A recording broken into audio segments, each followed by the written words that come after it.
Time could be ticking for Homeland Security Secretary Alejandro Mayorkas as the crisis at the border spirals out of control.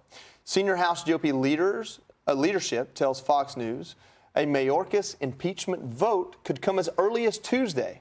Fox News national correspondent Bill Melugin is on the southern border with an update on the border crisis.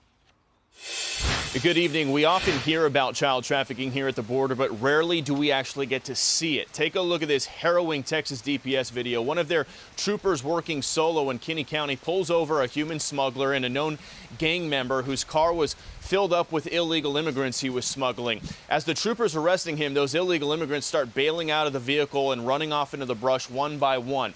The trooper then opens up the trunk and finds two unaccompanied children, ages 7 and 9, both from Mexico, being smuggled in the back of that trunk. Now, you'll notice none of those people who bailed out of the vehicle went for those little kids. That's because none of them are adults, guardians, or relatives. These two little children were being smuggled with a gang member and unknown adult men. Who knows what would have happened to them if Texas DPS didn't rescue them. There is an impeachment vote on DHS Secretary Mayorkas next week in the House, and Jim Jordan says he plans to vote yes. I would support it. I think this guy's done just a pathetic job, and we know the millions who've come across. We have to hold them accountable, and I will be supporting that privilege resolution to impeach Mayorkas because, frankly, this guy is a part of that problem. And Texas DPS says since the start of Operation Lone Star in 2021, they have rescued more than 900 children in human smuggling events. We'll send it back to you.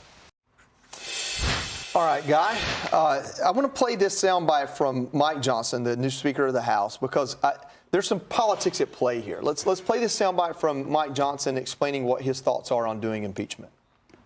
It's inexcusable what he's done. I believe he's committed impeachable offenses, but we only have so much time and resources to go after that. Yeah, that last line there, only have so much time and resources to go after that. When we think impeachment, we think an investigation, an inquiry, a committee vote, and march up. What's happening now is my representative, Marjorie Taylor Greene, has put in what's called a resolution of privilege, and the parliamentarian has said you meet the prerequisites to put this at the front of the line.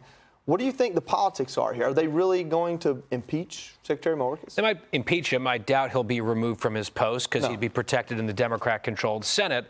I think it is self-evident that the situation at the border is and has been now for several years a national disgrace. It is absolutely pathetic. It is inexcusable. The lies and the gaslighting from this secretary, the excuses that he's making, the counterattacks that are nonsensical. I've had it up to here with him long ago. And so I'm totally in favor of throwing him out of the job if that's possible, which I don't think it is.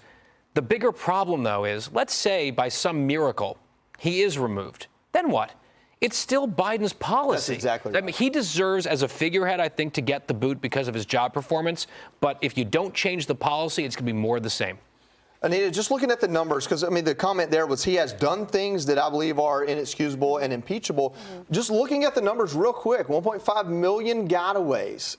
It says Biden took office, 23,000 since October. And then we've got another graphic here that shows kind of a yearly breakdown of who's on the terror watch list. Do you see where the numbers change? Look at fiscal year 19, 0, 23. Biden comes into office, we jump up to 15 and now 169. It seems like that is some sort of a dereliction of duty to the security of our country. Well, you know, Joey, I think those numbers right there are the scariest part of all of this. I mean, you know, 600,000 illegal immigrants have crossed the border and gotten away since last year. But those numbers of those on the suspected terror watch list are the scariest given the times that we're in. So it's going to be interesting to see what happens on Tuesday when they do this vote. And then, yeah, what happens to him if they do vote to impeach? Doctor? Listen, watching that video makes me viscerally upset. To Guy's point, if you spend a lot of time and money on this, removing Mayorkas right now is going to do nothing. Republicans need to focus on getting the 2024 presidential seat. Democrats outspend Republicans 2-1. They need to focus on that, and they need to focus on law and order. Texas is trying to do that. They're trying to actually make it illegal to illegally cross the border. But, of course, the Biden White House will not allow that to happen because it's a federal issue. They need to focus on 2024. With or without impeachment, I'd love a secure border. Hey, Sean Hannity here. Hey, click here to subscribe to Fox News YouTube page and catch our hottest interviews and most compelling analysis. You will not get it anywhere else.